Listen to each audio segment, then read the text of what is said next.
Boeing English, a daily 30-minute program from the Voice of America. I'm Ashley Thompson. And I'm Dan Novak. This program is designed for English learners, so we speak a little slower, and we use words and phrases especially written for people learning English.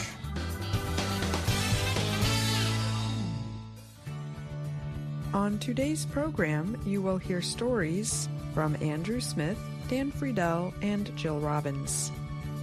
Later, Dan Novak presents this week's education report. Finally, John Russell has today's lesson of the day. But first, Boeing announced this week that it was delaying the delivery of about 50 new planes to its customers because of a newly discovered manufacturing problem. The American airplane company is under increased scrutiny after part of one of its latest 737 passenger airplanes blew open mid-flight in early January.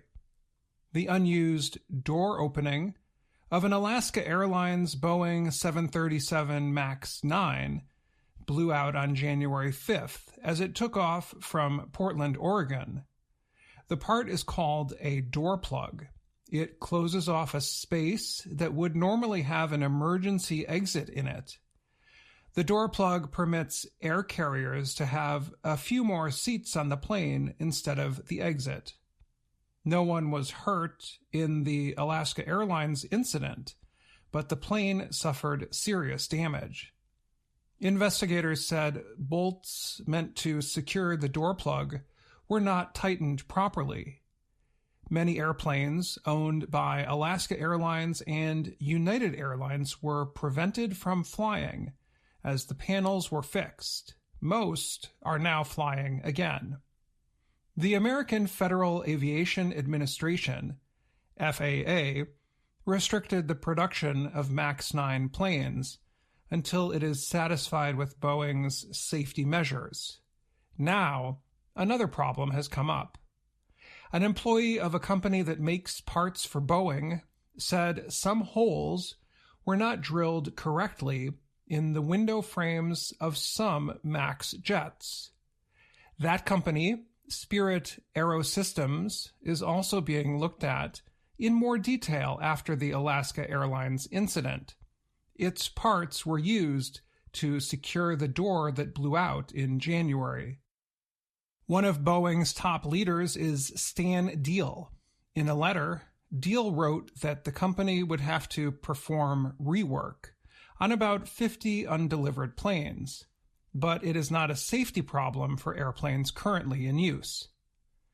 The continued problems caused the leader of another airline, Emirates, to criticize Boeing. Tim Clark is the president of Emirates, a major airline based in Dubai. He noted a progressive decline. He said, "The manufacturer must instill a safety culture which is second to none," noting the company's leaders likely understand this is their last chance to regain lost confidence. Both United Airlines and Alaska Airlines have expressed their anger at Boeing in recent weeks. United's leader, Scott Kirby, said it may consider purchasing planes from another manufacturer in the future. The FAA said it is paying more attention to Boeing's large production center in Washington state. Jody Baker is the agency's Deputy Associate Administrator for Aviation Safety. Baker said the FAA plans to visit the factory and talk with employees who build the airplanes to find out about their concerns and the company's safety culture. Because of the recent problems, Boeing said it would withdraw a request it made with the FAA. The company wanted permission to deliver a smaller version of the 737 MAX airplane before redesigning a system that prevents the buildup of ice on engine inlets. I'm Dan Friedel.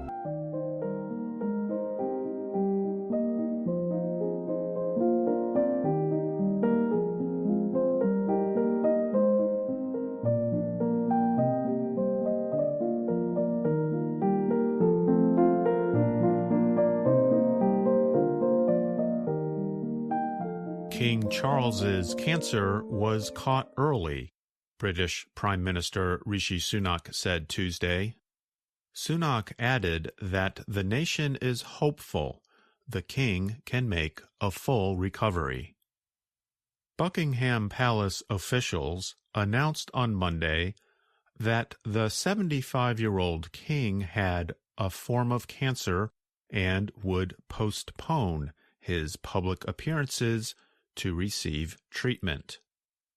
The palace added that Charles was wholly positive and looking forward to returning to public work as soon as possible. Charles has been king for less than 18 months. He became king following the death of his mother, Queen Elizabeth. He is planning to continue his weekly meetings with the Prime Minister and dealing with state papers. Charles's son, Prince William, is first in line to the throne. He is expected to fill in for some of Charles's duties. His younger son, Prince Harry, who has a troubled relationship with the family, arrived Tuesday from California to visit the king.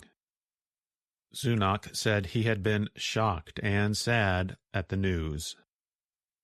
All our thoughts are with him and his family. You know, thankfully, this has been caught early, Sunak told BBC Radio.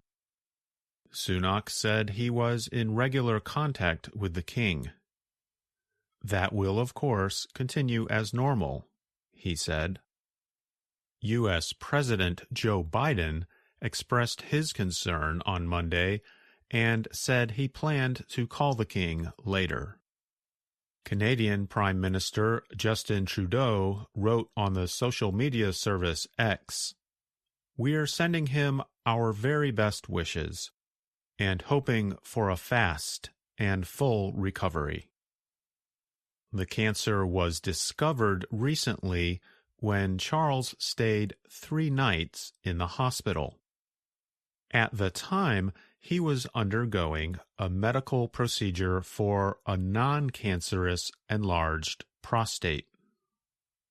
Buckingham Palace officials have said he does not have prostate cancer. But they did not give any additional details about the kind of cancer the king has. The British royal family usually keeps medical issues private. But the palace said Charles wanted to make his diagnosis public. He is a backer of several cancer-related charities. Charles's treatment will likely draw attention to the long waiting times for cancer patients under Britain's state-run National Health Service, or NHS. Survival rates for cancer in Britain are lower than those of other European countries. A January NHS report shows that Britain is behind for 9 out of 10 of the most common kinds of cancer. I'm Andrew Smith.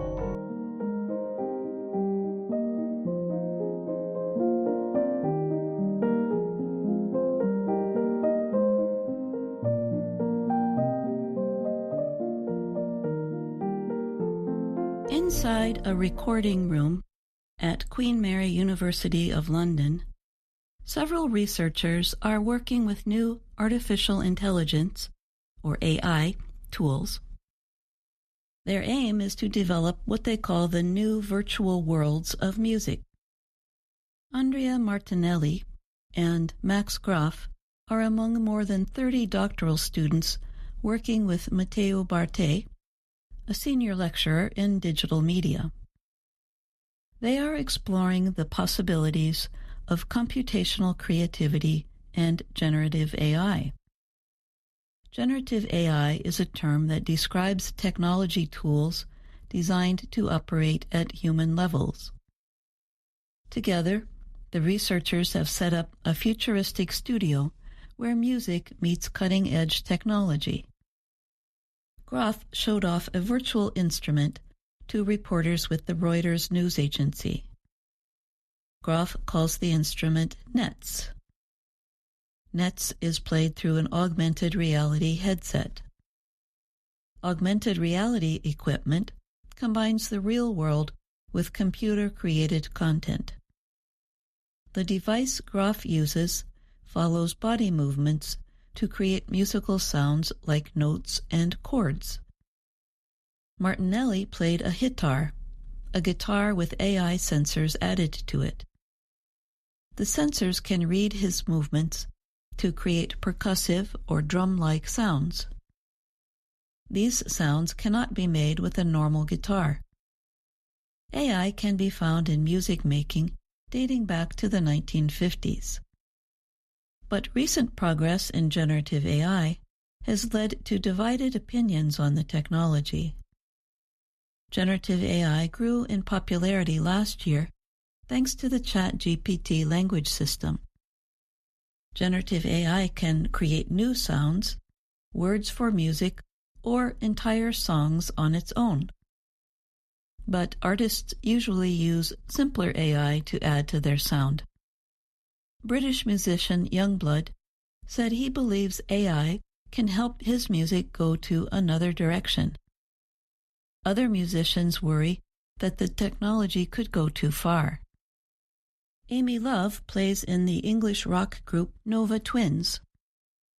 She said she is not in favor of music that includes artificially generated voices of actual artists. She said she feels the same way about using dead artists' voices in songs. In November, the Beatles released the song Now and Then. It is considered the group's last song and includes the voice of Beatles musician John Lennon, who died in 1980. Lennon's voice sounds were taken from an old recording and recreated with AI.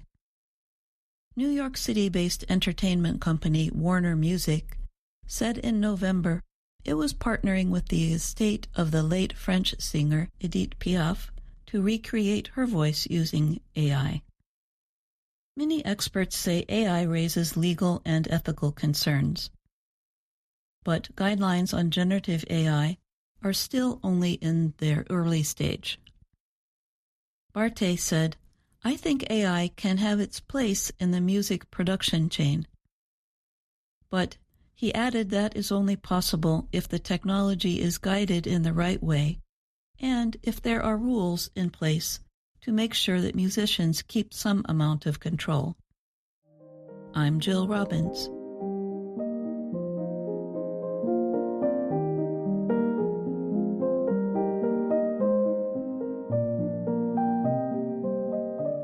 Schools around the United States are installing sensors and cameras to identify possible use of vaping devices. Some administrators are also ordering serious punishments for use of the devices on school property. Aaliyah Iglesias faced such punishment in her last year of high school in Texas. In February of 2023, school administrators caught her vaping in a bathroom. Suddenly, so much of her high school experience was under threat. Her student council presidency, her position as debate team captain, and her planned attendance at the graduation ceremony in May. She even faced possible loss of her college scholarships as a result of violating the vaping rules. She was sent to the district's alternative school for 30 days and was told she could have faced criminal charges. School observation equipment was used to catch Iglesias vaping. Many schools have installed the equipment without informing students.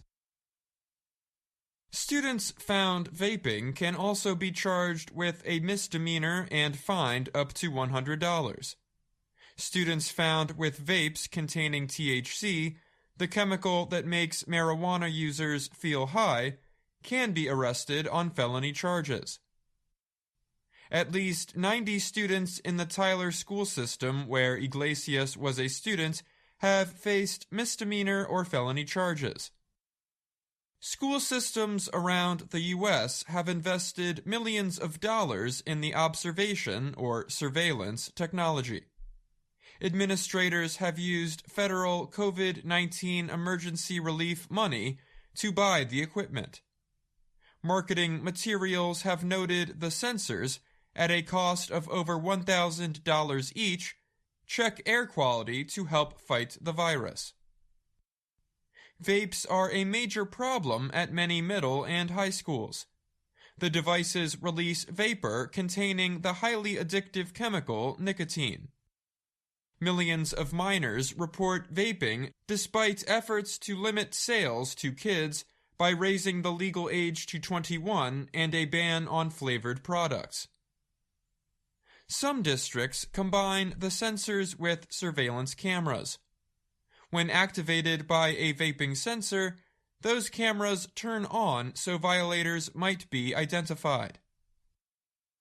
The Tyler, Texas schools, among others in America, have what they call a zero-tolerance policy on vaping. The school system says that tracking vape usage deals with a problem that is hurting children's health. It would not comment on punishments of students.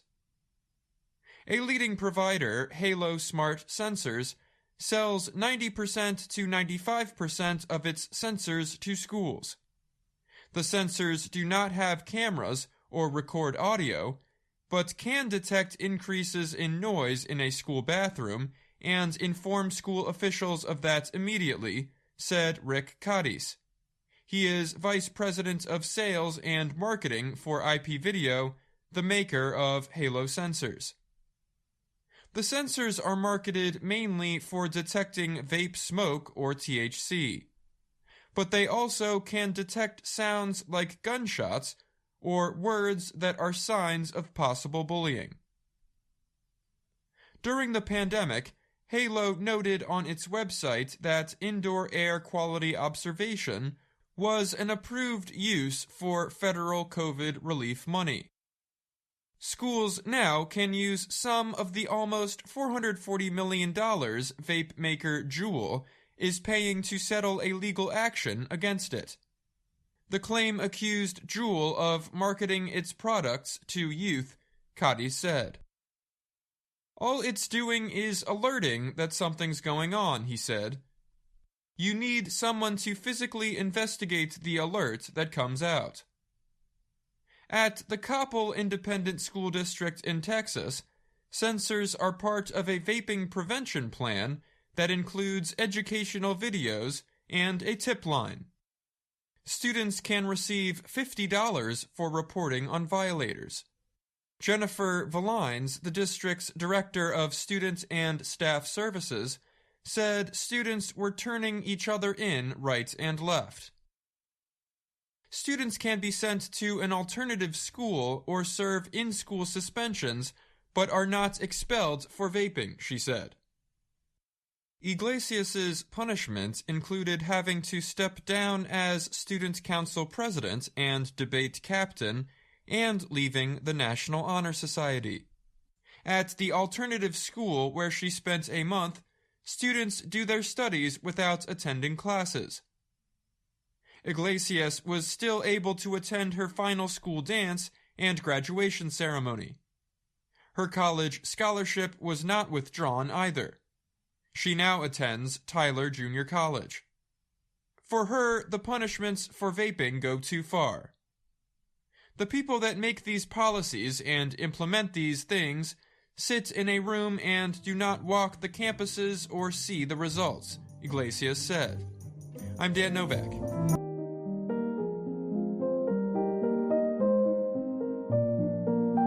Dan Novak joins me now to talk more about today's education report. Hi, Dan. Welcome. Hi, Ashley. There is an important phrase in the story that I was hoping you could define. Zero tolerance. What does this mean? Sure. You often hear the term zero tolerance in relation to some sort of bad behavior at school that is considered unacceptable. It basically means that the behavior is strictly enforced. Zero tolerance usually means that if a student is caught doing that thing just one time, they're in trouble. They don't get another chance. Schools may have zero tolerance policies for things like bringing weapons or illegal drugs to school. So schools have zero tolerance policies for other things. Why is a zero tolerance policy for vaping any different? Well, vaping contains nicotine, which we all know is very addictive. The government has also started cracking down on vaping companies marketing their products to teens. So some schools are harshly punishing their students for doing something that is both highly addictive and being illegally marketed to them. Whether that's fair, I leave up to our audience. And schools are using unusual methods for catching students vaping. Yes, and I don't mean to say that vaping isn't a problem in schools. It definitely is.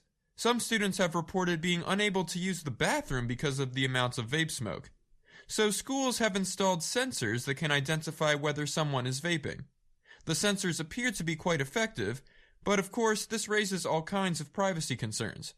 In many cases, the students aren't aware that they are being watched by these sensors. Well, thanks for answering those questions, and thank you for today's report, Dan. You're welcome, Ashley. VOA Learning English has launched a new program for children. It is called Let's Learn English with Anna. The new course aims to teach children American English through asking and answering questions and experiencing fun situations. For more information, visit our website, learningenglish.voanews.com. In this next report, Dan Friedel tells us about an honor presented by the National Garden Bureau, NGB. We learn that the organization named 2024 the Year of the African Violet.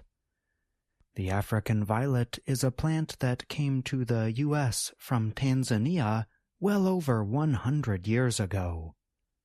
Pay careful attention to the word genus. We will talk more about it after the report. The African violet, a plant from Tanzania that came to the U.S. in the late 1800s, received a special honor from the National Garden Bureau, NGB.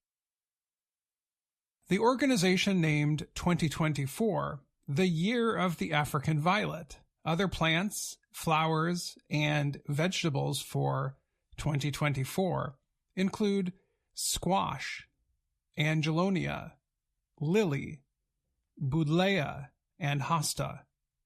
Past years honored amaryllis, orchids, and broccoli. Jessica Damiano is the garden writer for the Associated Press news service. She recently wrote about the African violet. Damiano said the violet has been one of the most popular houseplants in the U.S. since it arrived. She said the plant, however, is not a violet. It only has the name because of its colorful purple and white leaves. In fact, she noted, they are related to the St. Paulia genus. They are named for German Walter von St. Paul. The popularity of the plant is one reason why the NGB chose the violet as the houseplant of the year, said Diane M. Blazek, the organization's director. She said, the plant's name has appeared over 300,000 times on social media. Beyond popularity, Blazek noted, the violets are easy to grow, and people who breed flowers are working on creating new varieties. Blazek said they are coming through the pipeline. Blazek said people once thought of the violets as grandma's plants, or that they were no longer popular, but she said the violet has not gone out of favor at all. The NGB started in 1920. The group aimed to give reliable gardening information to Americans, many of whom had only recently started growing plants at home. The founder was James Burdett. He helped develop the idea of victory gardens. The gardens started during World War I as a way for Americans to grow some of their own food. Today, the NGB continues the work started by Burdett. It recommends plants, flowers, and vegetables each year. Many people like the African violet because it is easy to grow. It does not need direct sunlight. It does not need too much water and does not need a lot of fertilizer. However, it must receive special care to do extremely well. Blazek said, "The plants like moisture in the air, so if you live in a very dry place, they might not do well. If you bring them inside during winter," Damiano suggests, "you should run a device that adds moisture to the air, a humidifier, before you take them back outside. They need warmth, but do not do well in high heat. Be sure to consider your climate before planting them." In spring and summer, Damiano said, if the plants are indoors, place them near a window that faces north or east. That way they do not get too much sun. In the winter, the plants may be placed closer to windows because the sun is not too strong at that time for people who live in mid-northern climates. Feed the plants only every 2 to 3 months. Be sure to use a fertilizer for African violets. And do not worry about their roots getting crowded by other plants. They like cozy pots. With good care, the violets may show their colors all year. I'm Dan Friedel. Before the report, we asked you to pay careful attention to the word genus. Can you remember when you heard it? You heard the term in reported statements from Jessica Damiano. Let's listen again. She said the plant, however, is not a violet. It only has the name because of its colorful purple and white leaves. In fact, she noted, they're related to the St. Paulia genus. We spell genus like this: G-E-N-U-S. Genus is a singular noun. We use the term almost always in the context of biology. A genus is a group of related animals or plants that includes several or many different species. In other words, a genus is a group of plants or animals that is bigger than a species. So, for example, Britannica Dictionary suggests that there are 6 species of flowering plants in the St. Paulia genus. If genus is a singular noun, how might we make it plural? The answer is this: genera. So, you could discuss 1 genus or 2 genera. Genus, and its plural form, genera, are not very common terms outside of discussions about biology. These terms are useful to recognize, but you probably do not need to worry too much about producing the terms unless you have a special interest in biology. And that's the lesson of the day. I'm John Russell. And that's our program for today. Join us again tomorrow to keep learning English through stories from around the world. I'm Ashley Thompson. And I'm Dan Novak.